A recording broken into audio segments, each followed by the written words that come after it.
আর হাতে গোনা 3 দিন পর খুশির উৎসব ঈদ।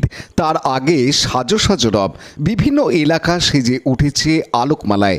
উৎসব উপলক্ষে আজ হুগলি চুঁচুড়া পৌরসভার 13 নম্বর ওয়ার্ড তৃণমূল কংগ্রেস কমিটির পক্ষ থেকে সংখ্যালঘু সম্প্রদায়ের মানুষের হাতে নতুন বস্ত্র তুলে দেওয়া হয়। এই কর্মসূচি প্রসঙ্গে 13 নম্বর ওয়ার্ডের পৌর সদস্য জয়দেব অধিকারী জানান। সৌমিত্র সিংহের রিপোর্ট, হুগলি টিভি।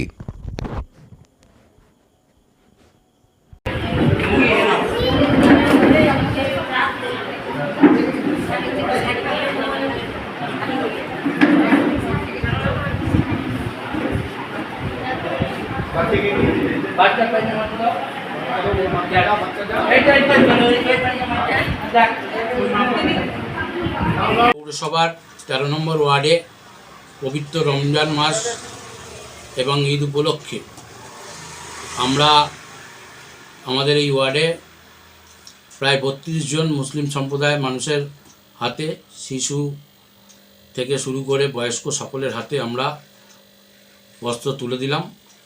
আমরা চাই যে ভারতবর্ষ অটুট থাকুক, সব ধর্ম মিলিত হয়ে, এবং ঈদ আমরা অগ্রিম ঈদের শুভেচ্ছা সকলকে জানালাম।